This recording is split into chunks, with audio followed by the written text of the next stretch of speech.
Hi everyone, I'm Colin Detmar from Scanlane Media, and with me is Miodrag Kovacevic, Real Soviet Bear. Hello. How's it going, Mio? It's going all right. Getting ready to talk about fighting games. Hell yeah. That time of the month, right? Yeah.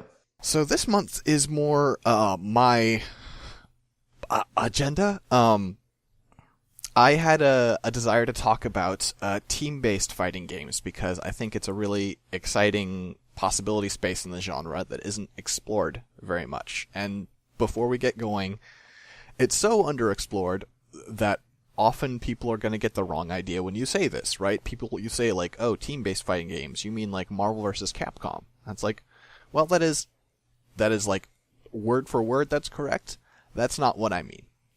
What I mean is fighting games where you have multiple players on one team. Currently, you're just retelling the confusion we had when you talked to me about the subject.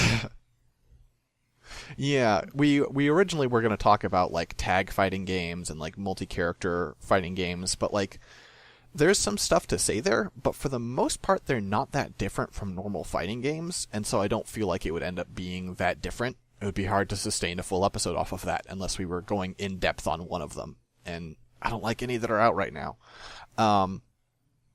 But team-based fighting games where you have multiple people cooperating on the same team is a space that's really underexplored, but is really special to me because it's a lot like, I mean, what I really like about gaming, right? I feel like you get the great intense competition of fighting games, of the, you know, direct test of skill and reflexes and instincts, while at the same time getting the great, you know, joys of cooperative play and teamwork that you can get from other games. And it's really satisfying, I think. Have you played any competitive team-based fighting games? So, I have played one.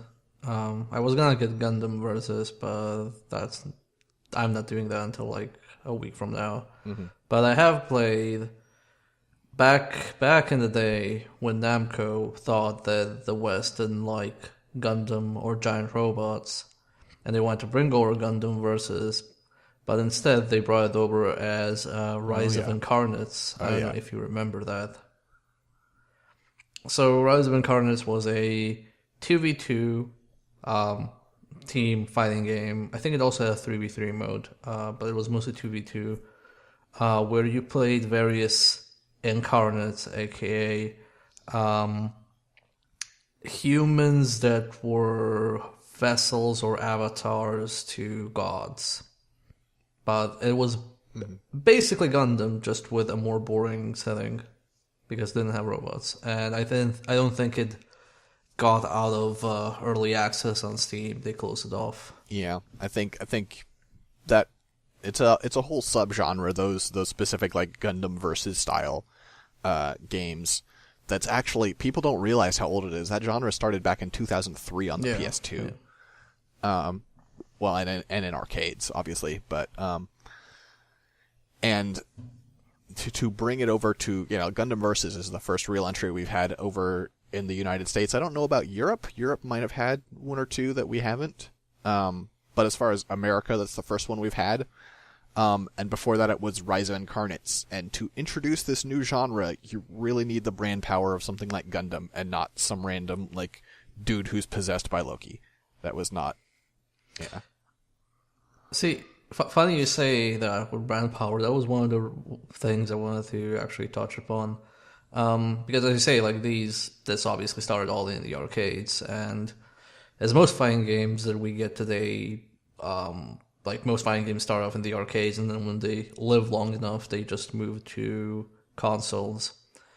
And I feel like, okay, if you want to like play a fighting game in the arcade, you need at least two cabinets, right? You can't, like, unless it's like a two-person cabinet, you can't really have one single-player cabinet running, I don't know, Blaze Blue or Tekken or whatever. It has to actually like be there for another person. One way they do this now is they actually let you play online on arcades, which for me kind of defeats the point, but whatever. But you do have to reserve a certain amount of machines. Now, imagine just it's kind of easy to do the logistics of two people. Like one person starts playing, the other person drops in, or two people start playing at the same time. But if you have something like 2v2, you have the logistics of coordinating four people. So that means either one person needs to bring over three more people, two people need to wait for another group of two people, or two people playing need to hope that two more people drop in. So you get that weird logistics, and then when you move that to console, you have the same logistics problem. I mean, usually on PC, it's fine because you're playing, shooters, team-based shooters. It's kind of easy to fill out that matchmaking. But for fighting games, when a fighting game kind of dies down after release, sometimes you take, a few minutes to find a match.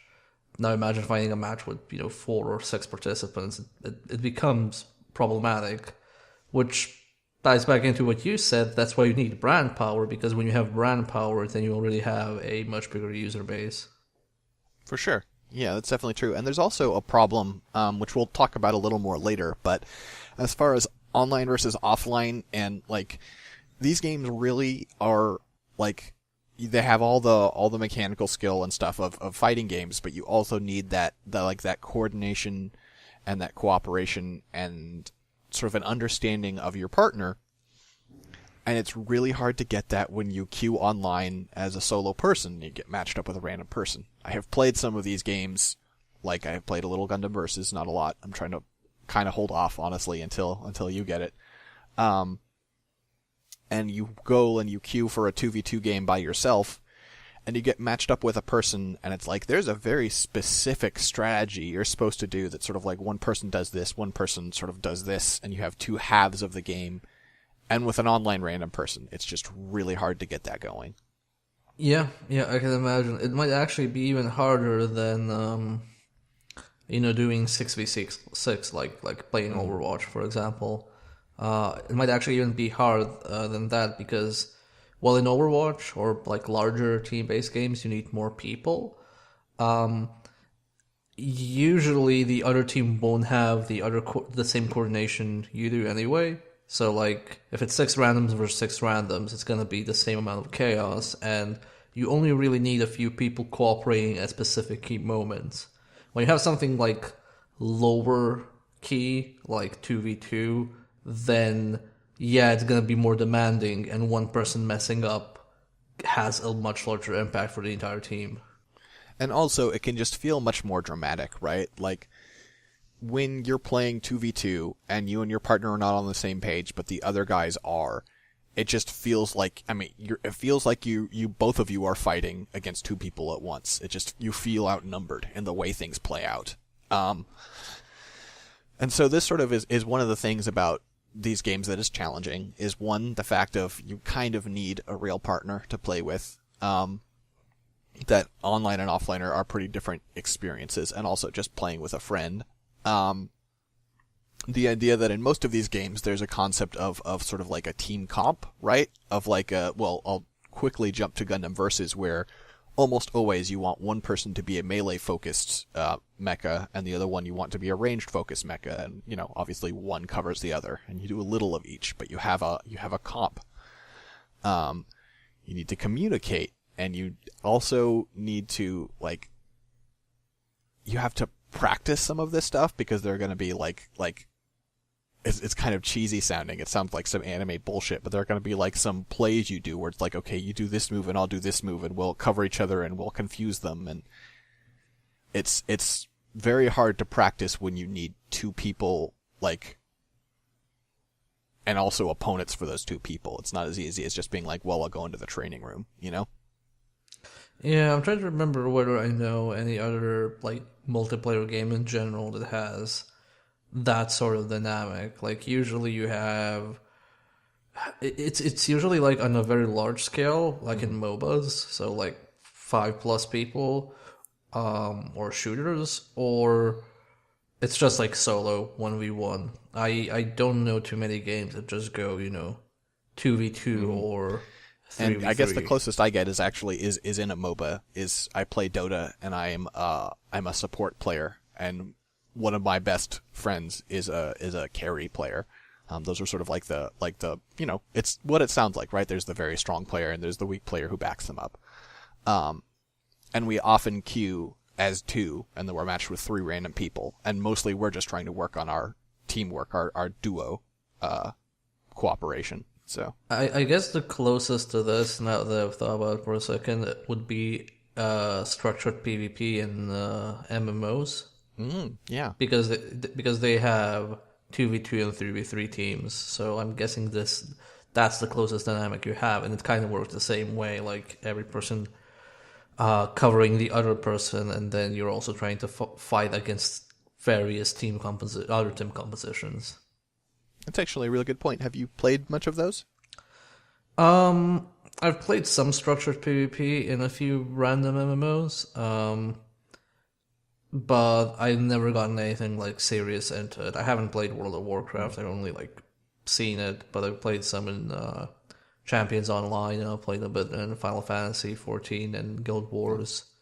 But yeah, that basically reminds me of that the most, because there you have like one very specific role. So for Gundam you said melee and range, but for MMOs it's usually like, the same as with the Trinity: tank, support, DPS, and then you have range DPS, melee DPS, stuff like that.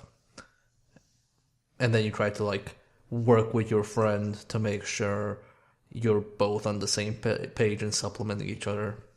Yeah, I think it's a good comparison. I played a little bit of Arena in WoW back in the day as a priest, and it was rough. And I wasn't good enough to hack it. I didn't invest the time. I just got fucking stomped, and I stopped playing. But it's a pretty interesting mode, and I guess it does have a lot of similarities. I feel like the other thing you need to learn, and this one is complete, like 100% overlap with Dota and any competitive game where you are not the only one on the team, is you need to be able to, like, sometimes you're going to match in a game and your team is going to lose. Your duo, your trio, your five, whatever. And you're going to be like, I played super well. We lost and it was not my fault, right? You cannot focus on that. You have to, because you never played perfect. You never played perfect. I don't care even if you got a perfect in fighting games. You never actually played perfect. And so you need to focus on the things that you can do better, because when you start going like, well, that wasn't my fault, then you're getting into a mindset where you're not learning anything anymore and you're just becoming a salty player. So I'm gonna come with like a bit of a weird comparison, but I think it's fitting for this. When I was doing my English language proficiency, one of the final parts you do for those is verbal communication. And what they do with that is they pair you up with one random person that's also participating there. Now the catch is, the goal isn't for you to communicate and show off. The goal isn't for you to show off how good you are in English. The goal is for you to communicate with the other person. So what can happen is, if you're really good at English and you're just like leading a conversation and not letting the other person speak much, they will mark you down.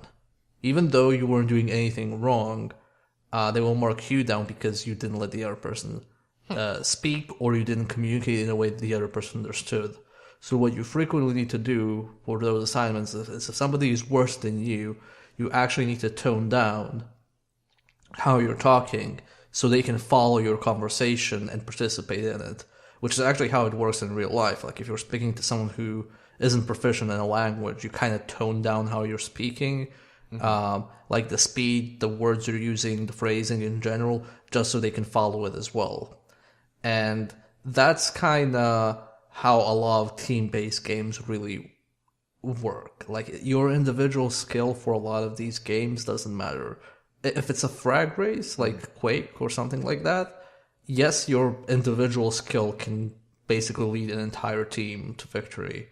But when you have, like, very role-specific games, whether it's fighting games or shooters or MOBAs, even if you're really good, and even if you can make a play that's really good, you actually have to make sure that you're enabling the other team to take part in those plays, because if they're not working with you, you're not going to be able to win the entire game on your own. Yeah, a lot of the plays you think of as being these amazing solo plays are actually plays where you do this amazing thing, and then you rely on someone to back you up. And if you're too far ahead, they can't keep up. So, yeah.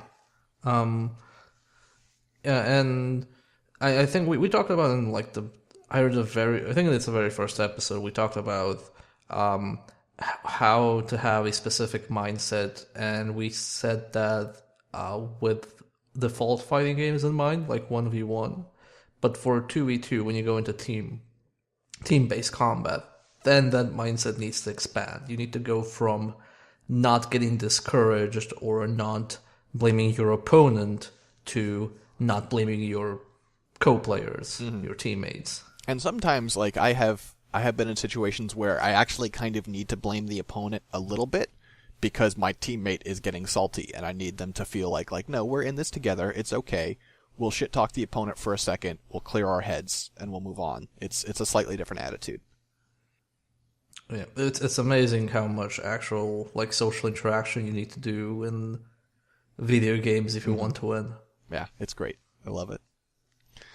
So we're going to talk about a handful of examples and how they work in these modes, and then we'll kind of move into why you don't see more of this. And the first one is probably the one that is the biggest for Western audiences, which is the Super Smash Bros. Team Battle, aka Doubles. That's a 2v2 mode in Super Smash Bros. That is played competitively. There are doubles tournaments in Super Smash Bros. It is not obviously the primary mode. Mostly competitive play in Super Smash Bros. Is 1v1. But as I say, there are tournaments, and the rules generally, if you want to play Super Smash Bros. Doubles, are friendly fire on, which means like if you throw out a hit and it hits your teammate, they got hit. You got to coordinate and not hit your team. And then also life stealing is okay, which is when you in Super Smash Bros. If you're on a team and you run out of lives, if you run out of stock, but your teammate has stock left and you hit start, you steal one of theirs and come back. That is okay in the rules. You know, you'll hear people talk about like in casual play, like, hey, no life stealing. Like, no, in competitive rules, it is 100% okay. So, Smash Bros. Double is kind of it's had some different incarnations. I feel like it was more popular in Melee. We've of course got the famous Wombo Combo meme video out of Smash Bros. Doubles. But it's a weird one because there's not that much of a meta, honestly. It's kind of like you just pick two really good characters. I don't think it ever evolved to the point where there were like specific duos that people learned to look out for. Yeah, I don't, like you said, like it's not primary mode, so obviously you're not gonna have people building around it. Like as soon like if Evo's main Smash event was 2v2, then yeah, you'd probably see people actually engaging actively in the meta. But because it's all singles 1v1, then it's always gonna be a side thing. Mm-hmm. So mostly, if you want to play some Smash Bros. Doubles, the main thing to keep in mind is just like that friendly fire clause, right? You need to consider positioning a lot more, because if you clip your teammate, that's pretty bad, right? So you need to pick characters with possibly less gigantic hitboxes, right? You need to pick stuff that is quick and precise, and you need to coordinate, and you need to do some combinations. But mostly, you just play good Smash. It's cool. Yeah, one thing I actually like about Smash's approach, and I wish any game that has like several simultaneous players going on at once would do. It's a very good handicap mode. So let's say like, hey, I am really good at Smash and I want to introduce 3 of my friends with it. We can do a team-based mode where it's, them in a team versus me and solo in one team. And that actually helps a lot, because even if you're bad at the game, you kind of feel like this, we're working together towards something, and people still get to enjoy themselves. But plus also it's a challenge for you, like the person playing solo or being overwhelmed by the larger team. Yeah, that's also a good, I didn't put that on our notes because people don't tend to do that competitively for stuff. But like, yeah, asymmetric multiplayer in fighting games can be a really good way when you are more powerful than like you're just better at the game than the person you're playing against. That's a really good way to sort of get them back on board. Probably the only way you'd introduce people to Guilty Gear by playing Guilty Gear Isuka. Have you played that one? No, I haven't. I was pondering for a second, like, I wonder what's special about Asuka. That is a team-based game, so you can do 3v1 oh, really? or 2v2. I did not know that. Yeah. We can mention that later.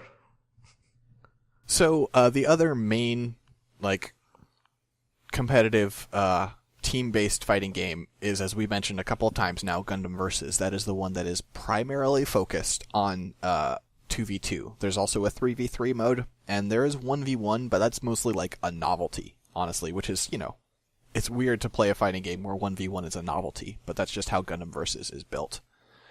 As I said, there's this dynamic of one melee and one ranged, and generally the strategy in that game, like we'll talk more specifically about Gundam Versus in a future episode, I'm sure. I'm excited to get more into it. But it is this dynamic of having one person kind of in the front lines, your melee type, and the other person backing them up. But obviously, both teams are kind of incentivized to go after the backliner, and so it's sort of this swirling melee, and you're switching targets a lot. And, I don't know, it's really exciting to watch. It's really fun. And it's easy to feel overwhelmed if you're not coordinating properly with your teammate.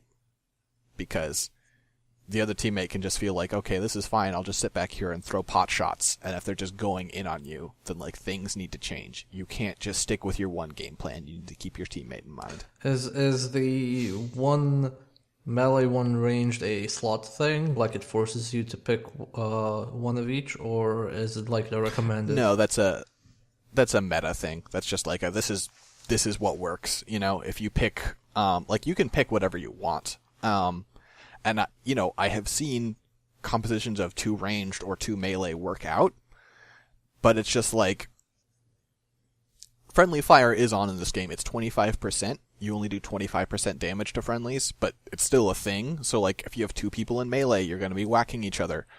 Or if you have 2 people at ranged, then it's just like, well, you don't have anyone to keep them off of you. And ranged mecha tend to be pretty bad at getting people off of themselves. So it's just rounding out the strengths and weaknesses of your team thing. Okay, but counter argument: if you have 2 melee mecha, then you can do combo attacks, which is pretty much the ultimate anime execution. You can. That's true. The way the combo system works in Gundam Versus, I think it would probably be tricky because a lot of combos end with untechable knockdowns. So I think probably you couldn't juggle as easily, but I haven't tried. So. Can you intentionally drop combos and then have somebody else pick it up? Yes, you can. Okay, so yeah, I think you could go pretty far in the anime factor with 2 melees. The anime factor is already pretty high. One of my first games I was playing against a friend of ours, Jen. I was playing a melee-focused mecha, and I was doing a combo, and then I hit my super, and I hit them 3 times and then did a cartwheel 200 feet in the air, somersaulted, landed on their head, and just ripped their head off. And I was like, whoa, alright. There's that anime factor. Yeah. Gundam Versus is great. I'm excited to play it with you. Nice. And then the last one is kind of, I guess, just a catch-all. This is where we're going to talk about, as you mentioned, Guilty Gear Asuka, Dragon Ball FighterZ, Tekken Tag, Dead or Alive, Mortal Kombat, Street Fighter Cross Tekken. These are games where there is a team-based mode.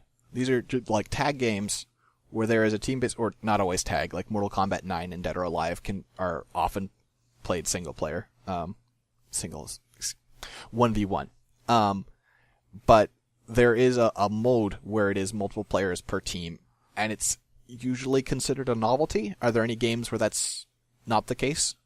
I mean, in Dead or Alive, the tag system is a novelty mostly because it's not balanced for it, and because of the way tagging in and out works, and how many characters Dead or Alive has, it leads to infinite combos very easily. So, if somebody does, a tag tournament, there are very specific teams you can expect because those teams have infinite combos. Yeah, I see.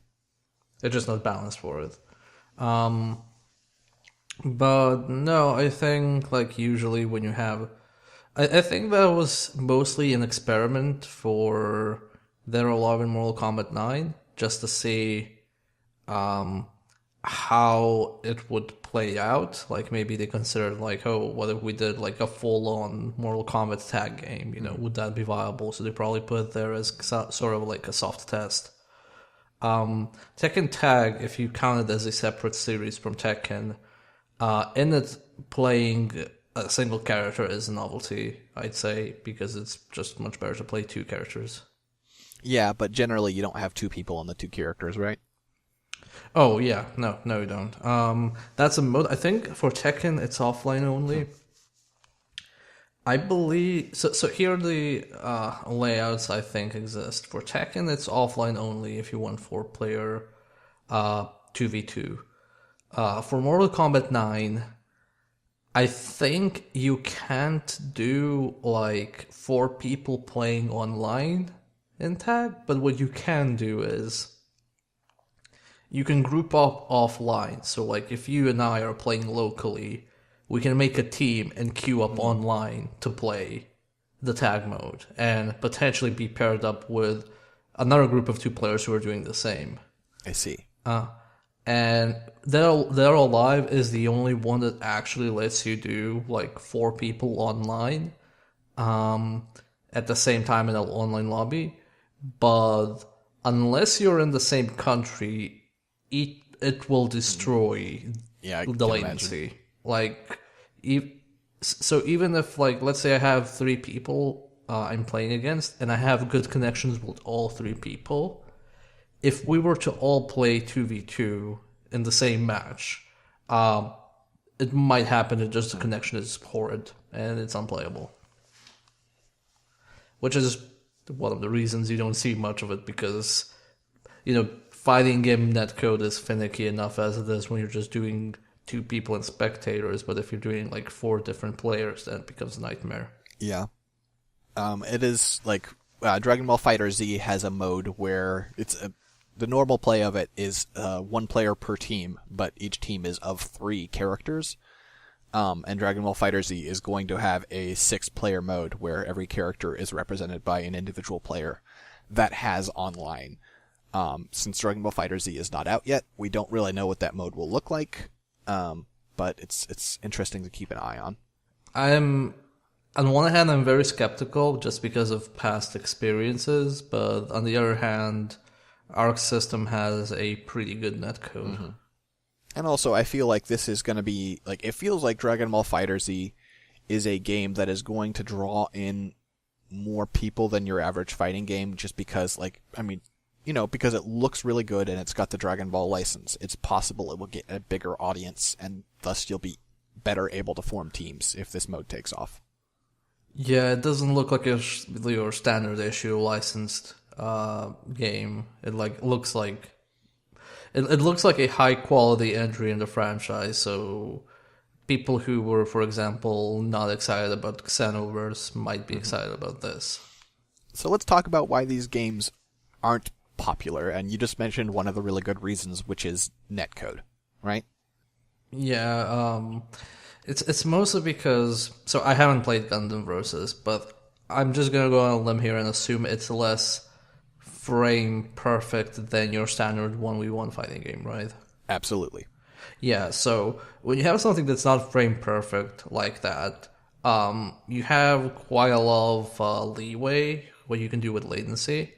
It's why online FPS are so popular online. It's why MOBAs work so popular online. Like, none of them are exactly frame perfect. In what they might require frame perfect execution, but like the actual mechanics don't require, you know, frame to frame input like a standard issue fighting game might work. So if you were to take something that's usually 1v1, like Mortal Kombat, Dead or Alive, Guilty Gear, whatever, and try to make that work at the same way it does for 1v1 to make it work for 2v2, that gets problematic. Especially if you have people playing simultaneously rather than tagging in and out. So that's kind of the biggest hurdle that's going on. It might be possible if you did like a more non-traditional fighting game, so like Gundam Versus. I'm guessing anything like Smash would also work. I'm assuming Rivals of Aether and whatnot have 4 people playing at the same time online. So stuff that's not like frame canceling, frame linking, stuff like that. That's more about timing, and there's more like leeway between the actual moves you do. That stuff's gonna be fine, but we are pretty far away from a functional Street Fighter game where 2 people are fighting against 2 people. Yeah. And that's really not just on technology to catch up. It's also an infrastructure issue. So even if we say even if like in Japan we got that kind of game, as soon as it's ported to the West, it might not be as functional because Japan's internet infrastructure is much better than a lot of European countries. So yeah. it's a big problem. Usually you want to make these things for offline, but if you're making them for offline, they're not going to be as popular. Which is why Japan can double down on both offline and online play, because they can do any kind of gameplay and put it in arcades, and then they can also port it over for console for people who don't want to play in arcades because their online is the technological limitations are really a bummer, and I would like to see more games taking the Smash Bros. Or Gundam Versus approach of just designing around it, of just making it less. Because honestly, like, maybe this is just because it's coming from a person who has very little technical skill, but I don't find frame-specific combo stuff and links that satisfying. I don't enjoy that stuff. It's a source of frustration to me. So I wouldn't mind if games were less obsessed with frames and more just let the mind games and footsies and stuff take control. Yeah. I mean, I generally don't know why there aren't more online games that are just 2v2. Like we said, like we have it in MMOs, right? And we have it in the few exception fighting games, but most seem to revolve around the number 5 or 6 for competitive stuff. And I don't know if it's MOBAs driving that as the current trends, or because you first saw that kind of composition like become popular with MOBAs, and then shooters kind of took it in as well. I mean, before that, you'd play on a Team Fortress server or Quake server, and it was 32 people. There was no concept of limiting it to 6v6 or 5v5.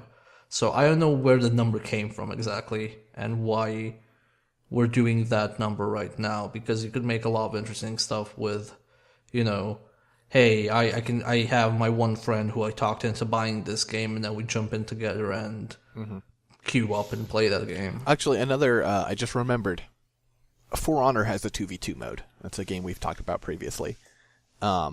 And that's a game I want to check out sometime. Right now, I hear on the wind that their meta is in a really bad place, so I'm gonna wait for some more patches and stuff. But I'm not surprised. They didn't have much of a precedent or other games to reference in that regard. Like, they are pretty much dealing with something completely new for all intents and purposes.